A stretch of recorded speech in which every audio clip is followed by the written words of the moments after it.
আজি দেখিবলৈ পাইছোঁ যে আমাৰ যিজন দাদা জামছেদ আলী তেখেতৰ নেতৃত্বত তেখেতে বহুত কষ্টৰ ফলত আজি 24 ঘণ্টাৰ কাৰণে তেওঁক মুকলি কৰি দিছে।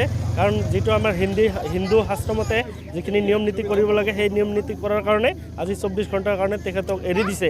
কিন্তু চাওক, আমি বিজেপি গভৰ্ণমেণ্টক এটাই কথা ক'ব বিচাৰিছোঁ যে আমাৰ এই অমলা দাসৰ উচিত নথি পত্ৰ থকাৰ পিছতো আজি ডিবুটাৰ সজাই তেখেতক যে ডিটেনশ্যন কেম্পত ৰাখি থৈছে, এইটো আমি বিজেপি গভৰ্ণমেণ্টক ধিক্কাৰ জনাব বিচাৰিছোঁ।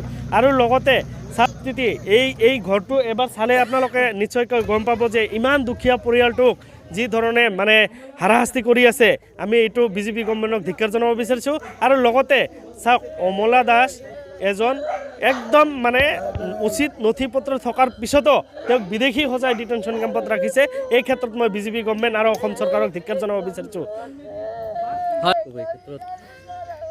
বিষয়টো হৈছে আইনী যুঁজৰ প্ৰক্ৰিয়াটো শেষ বুলি কওঁতে এইকাৰণে, কাৰণ কৰ্ণাটক ট্ৰাইব্যুনেল তেওঁক দোষী সাব্যস্ত ভাৰতীয় বিদেশী বুলি ঘোষণা কৰিছে, অন্যায়মূলকভাৱে ঘোষণা কৰিছে। কাৰণ অমলা দাসৰ পিতৃ হৰিচৰণ নম দাস, তেখেতৰ 1951 চনৰ চিটিজেন ৰেজিষ্ট্ৰেশ্যন চাৰ্টিফিকেট আছে। 1959 চনত তেওঁ ভূমি ক্ৰয় কৰিছে এই অসমতেই, আৰু সেই ক্ৰয় কৰা ভূমি অমলা দাসৰ পিতৃৰ নামৰ পৰা অমলা দাসলৈ হস্তান্তৰ হোৱা, অৰ্থাৎ লিংক চাৰ্টিফিকেটৰ যিটো সমস্যা তাতে শেষ হৈ গৈছে। তাৰপিছতো এই অমলা দাস নামৰ মহিলাগৰাকীক, বৃদ্ধাগৰাকীক বিদেশী ঘোষণা কৰি তেওঁক আপোনাৰ ডিটেনশ্যন কেম্পত ৰখা, আৰু ডিটেনশ্যন কেম্পত ৰাখি অমলা দাসৰ ক্ষেত্ৰত যে অন্যায় কৰিছে এইটো নহয়। আজি তেওঁৰ স্বামী ডিটেনশ্যন কেম্পত থকা অৱস্থাত, অমলা দাস ডিটেনশ্যন কেম্পত থকা অৱস্থাত তেওঁৰ স্বামী গোপেশ দাস যোৱা 15 ডিচেম্বৰ তাৰিখে মৃত্যুমুখত পৰিছে। তেওঁৰ মৃত্যু হোৱা নাই, তেওঁক হত্যা কৰিছে। চৰকাৰী ব্যৱস্থাই তেওঁক হত্যা কৰিলে, অন্যায়ে তেওঁক হত্যা কৰিলে। অন্যায়মূলক আচৰণে, চৰকাৰৰ প্ৰতিহিংসাপৰায়ণ আচৰণে তেওঁক হত্যা কৰিলে। এইটো হৈছে মূল কথা। দ্বিতীয় কথাটো হৈছে তেওঁ মুকলি আকাশৰ তলত আহিছে, এইটো এটা সাময়িক ব্যৱস্থা। সাময়িক ব্যৱস্থাটো এইকাৰণে, তেওঁক আজি 24 ঘণ্টাৰ কাৰণে মোকলাই দিছে, কিন্তু 24 ঘণ্টাৰ ভিতৰত তেওঁ ৰাতি ইয়াত থাকিব নোৱাৰিব। গতিকে দিনৰ ভাগতে তেওঁ ঘূৰি যাব লাগিব। একমাত্ৰ হিন্দু ধৰ্মীয় পৰম্পৰা অনুযায়ী এজন স্বামীৰ যদি মৃত্যু হয়, তেওঁৰ যদি জীৱিত পত্নী থাকে, পত্নীৰ শাখা ভাঙি দিয়া, হিন্দুৰ মুচি নিদিয়ালৈকে তেওঁৰ শেষকৃত্য কৰিব পৰা নাযায়। আৰু সেইকাৰণে এইটো যিদিনাখন তেওঁৰ অন্তিম সংস্কাৰৰ কাম হয়, আপোনাৰ 16 ডিচেম্বৰ তাৰিখে তেওঁৰ সৎকাৰ হৈ গৈছে। গতিকে সেইদিনাখনেই আচলতে অমলা দাস ইয়াত আহিব লগা আছিলে। আমি ৰাতিপুৱা 7 বজাৰ পৰা ৰাতি 7 বজালৈকে চেষ্টা কৰি অমলা দাসক সেইদিনাখন মুকলি কৰিব নোৱাৰিলোঁ।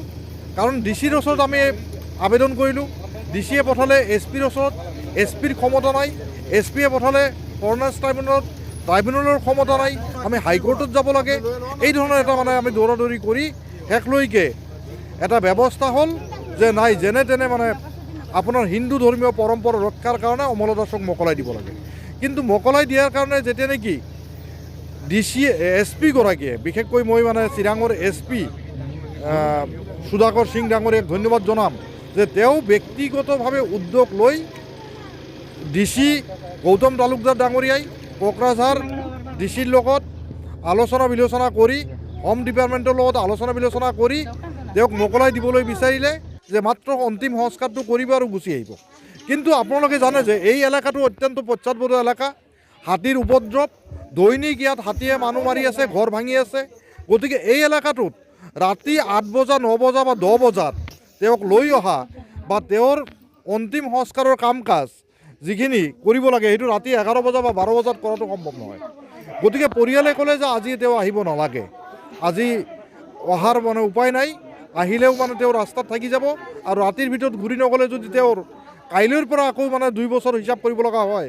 কাৰণ সুপ্ৰিম কোৰ্টৰ যিটো কণ্ডিশ্যনেল বেইল, এই কণ্ডিশ্যনেল বেইল অনুযায়ী তেওঁ 24 মাহ পাৰ হোৱাৰ লগে লগে আপোনাৰ আমি কণ্ডিশ্যনেল বেইলত তেওঁক মোকলাই আনিব পাৰিম।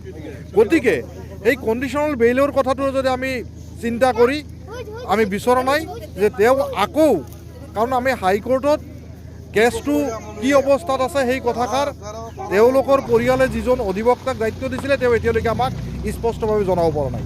গতিকে আমি যিহেতু কেছৰ কোনো নাম্বাৰ পোৱা নাই, গতিকে সেই অৱস্থাত আমি কেনেকৈ মানে হাইকোৰ্টৰ কেছটো চলাম নে বল তেওঁক মানে কণ্ডিশ্যনেল বেইলত মুকলি কৰি আনিম? এই বিপদবিলাক চিন্তা ভাৱনা কৰি আমি ৰাতি ঘূৰি আহিলোঁ। তেওঁৰ অন্তিম সংস্কাৰৰ সময়ত তেওঁৰ পৰিয়ালৰ মানুহখিনিয়ে, গাঁওবাসীয়ে ক'লে যে অন্তত আদ্য শ্ৰাদ্ধ অনুষ্ঠানটো সম্পন্ন কৰাৰ পূৰ্বে আপোনাৰ অমলা দাসৰ উপস্থিতিটো 3 ঘণ্টাৰ কাৰণে হ'লেও জৰুৰী।